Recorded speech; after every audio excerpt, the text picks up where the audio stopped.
भाई गलत काम हो रहा है। मतलब मराठी आना चाहिए, यहाँ तक ठीक है। मराठी सीखो ये उनको बताना है, वो ठीक है।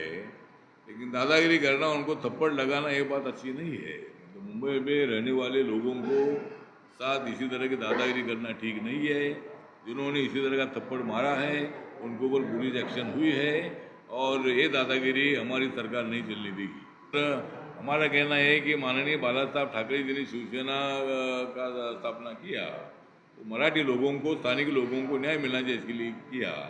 लेकिन बाद में बाद में माननीय बाला साहब ठाकरे जी ने गुजराती विंग बनाई थी, उत्तर भारतीय विंग बनाई थी, साउथ इंडिया की विंग बनाई थी, और सब लोग उनके साथ थे।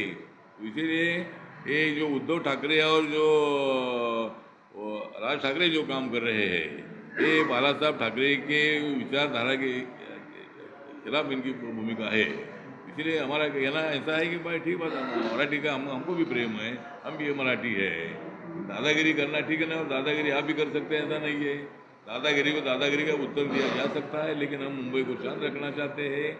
और इसीलिए मुझे लगता है कि मुंबई शांत रखने के लिए हमारी माननीय देवेंद्र फडणवीस जी सरकार कैपेबल है, और दादागिरी करने वालों को सबक सिखाया जाएगा। लगता है कि मेरे पार्टी का मत ये है कि अभी क्या रेस बोलता है मुझे मालूम नहीं है, लेकिन ये बात सही है कि 75 साल के बाद मतलब रिटायरमेंट होनी चाहिए, ये उनका नियम है भी।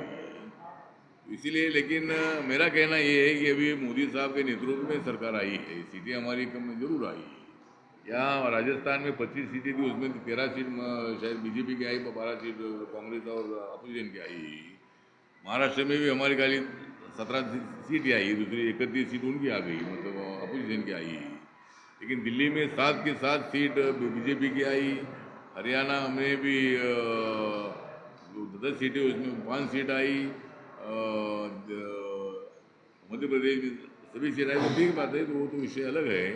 लेकिन मुझे लगता है कि 29 तक नरेंद्र मोदी जी ने प्रधानमंत्री रहना चाहिए। मैं एनडीए का एक मेंबर हूँ, इसीलिए मेरा मत यह है कि मोदी जी को ही 29 तक रखने की आवश्यकता है। और दूसरा विषय है बिहार का। बिहार में किसी का नाम काटने का विषय तो नहीं है।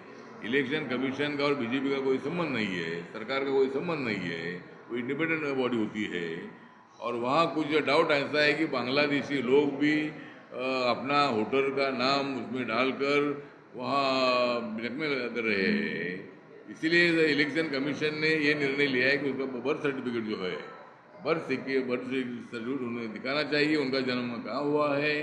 तो अगर बिहार में हुआ है तो उसके लिए कोई इतराज़ नहीं है।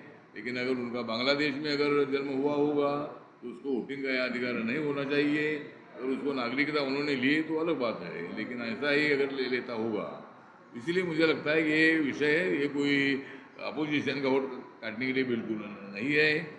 महाराष्ट्र की बात हमेशा होती है कि भाई इतने वोट कैसे हुए, तो इतने मतलब हम लोगों ने वोटिंग लिस्ट में पढ़ाई मतलब जिनका वोट में नाम नहीं है, ऐसे लोगों को वोटिंग के लिए, वोटिंग का नाम डालने के लिए हमने फॉर्म भर दिए, और हमने वोटिंग हमारा पढ़ा है। आप लोगों ने बढ़ाने की आवश्यकता थी। वहाँ बैलेट पेपर में जितना वोटिंग था हर बूथ में, उसी मुताबिक वोटिंग हुआ है। और जहाँ बूथ होता है वहाँ हर पार्टी का वॉलंटियर होता है, हर कैंडिडेट का वॉलंटियर होता है। वहाँ कोई घपला करने को विषय बिल्कुल नहीं है।